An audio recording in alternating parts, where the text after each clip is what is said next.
102편입니다. 먼저 12절로 18절까지 시인의 소망이 되겠습니다. 믿음이죠. 믿음의 내용은 12절에 여호와는 영원히 계시고 주에 대한 기억, 좋은 소문이죠. 주의 영광의 소문은 대대에 이르게 될 것이다. 18절, 13절 주께서 일어나서 반드시 시온을 긍휼히 여기시는데 지금이 그때라. 하나님 긍휼히 여겨 주십시오. 14절 그래서 주의 종들이 시온의 돌들을 즐거워하며 티끌도 사랑스럽게 여기게 하십시오. 하나님 지금 그때입니다.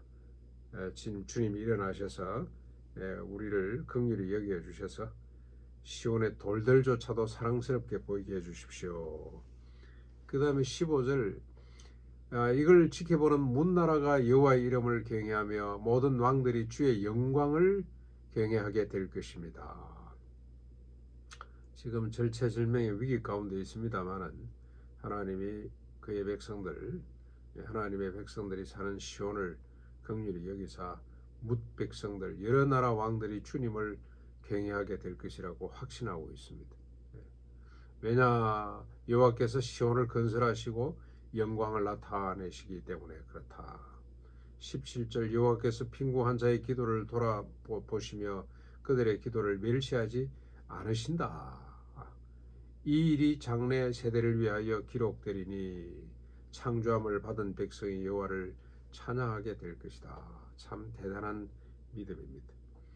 이번에 하나님께서 이렇게 우리를 긍휼을 베풀어 주시고 구원해 주시면 이 위기 상황에서 벗어나게 하시면 이 일이 기록될 것이고 후대에 창조함을 받은 백성, 이게 뭐 이스라엘 백성들을 지칭한다고도 볼 수가 있겠죠. 아브라함이 이삭을 낳을 수 없는데 하나님이 이삭을 낳게 하신 것처럼 창조하신 거죠. 인간의 의지로 태어난 언약의 백성 민족이 아니고 하나님이 창조하신 민족. 근데 다음에 앞으로 장래에 창조될 이 백성들은 누구냐?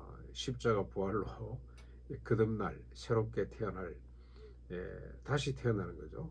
이 창조함을 받는 born again 다시 태어나게 되는 이런 자들을 지칭하는 것이 아닌가.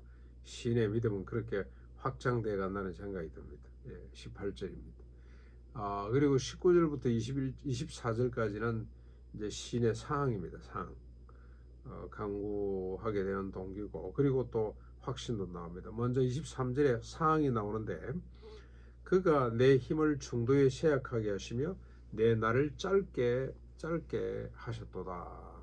하나님이 내 생애를 짧게 만들었다. 지금 상황이 아마 병이 들은 건지 아니면 너무 정치적으로 위기에 몰린 건지 잘 모르겠습니다만 중도에 쇠약해졌고 날이 짧게 됐다.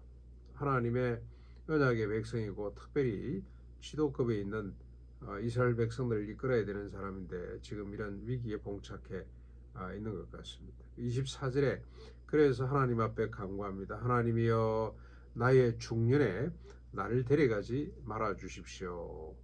아마 이게 뭐 한 70으로 보면 다윗이 70까지 살았으니까 70으로 보면 한 40대 초반 정도 30대 후반 정도에 큰 병이 들었든지 아니면 정치적으로 큰 위기를 아마 맞이한 것이 아닌가 그런 생각을 해보게 됩니다. 아무튼 중년에 나를 데려가지 말아 주십시오. 그러면서 이제 확신이 나오는데 19절, 20절, 21절, 22절에 여호와께서 높은 성소에서 구워보시고 하늘에서 땅을 살펴보셨으니 갇힌 자의 탄식을 들으시고 죽이기로 정한 자를 해방하사 여호와의 이름을 시온에서 그 영예를 예루살렘에서 선포하게 하심이 분명합니다. 그때의 민족들과 나라들이 함께 모여서 여호와를 섬기게 될 것이다. 하나님 이 위기에서 나를 건져 주시기만 하면 열국들이 나라들이 함께 모여서 여호와를 섬기게 될 일이 일어나게 될 것입니다. 하늘에서 구워보시는 하나님, 갇힌 자의 탄식을 들으시고 죽을 자를 해방하시는 하나님, 주의 이름을 시온에서 영광스럽게 선포해 주십시오. 참 당당합니다. 그리고 이제 마지막 결론이죠. 25절부터 28절 시인의 확신과 선포. 26절에 천지는 없어지고 의복같이 낡아지겠지만 그러나 땅의 기초를 25절입니다. 20절로 돌아와서 땅의 기초를 놓으시고 하늘도 지으신 하나님은 한결같으시고 그 연대가 무궁하다. 그리고 마지막 결론이죠. 그 하나님의 종들의 자손은 항상 안전하고 주 앞에 굳게 서게 될 것을 말씀하셨다는 겁니다.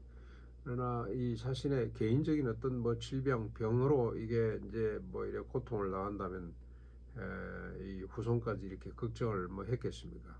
정치적 위기, 뭐 병도 그랬을 것 같습니다만 자기의 존재가 없어지면 이 후손들이 나라가 불안정해질 것 같고 아마 그런 상황으로 판단을 한 것 같습니다. 아무튼 하나님, 천지는 다 없어질 수 있지만 영존하시는 하나님께서 그 종들의 자손은 항상 안전하고 굳게 서게 될 것이라고 말씀하셨다는 겁니다. 일체절명의 위기 가운데서도 신실한 하나님을 끝까지 의지하고 오히려 밝은 미래를 미리 땡겨서 감사하는 신의 믿음을 본받는 하루가 됐으면 좋겠습니다. 어떤 상황 가운데서도 주님의 약속을 믿고 당당하게 간구하고 미리 하나님의 구원해 주심을 감사하는 이런 신앙.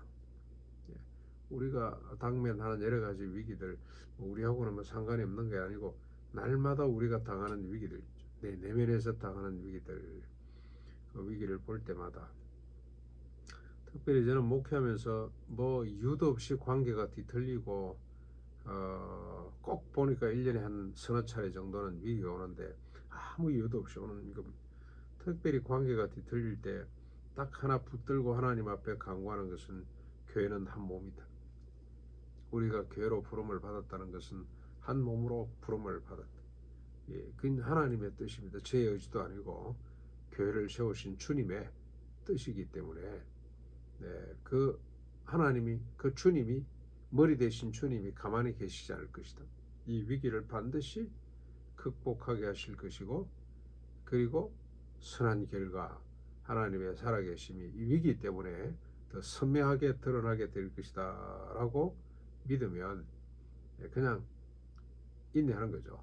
시간이 가는 거고 소망 가운데 아무런 염려하지 않고, 그런데 시간이 지나고 나면 시선 듯이 또 사라지고 갈등이 사라지고 서로 봉합되고 하나 되는 것들을 참 많이 경험을 해보면서 이 시가 참 마음에 들고, 마음에 드는 것이 아니라 큰 도전이 되고 은혜가 되고, 맞다, 이건 남의 시가 아니고 내 시다, 이런 생각을 해보게 됩니다. 우리 같이 이런 은혜를 누렸으면 좋겠습니다.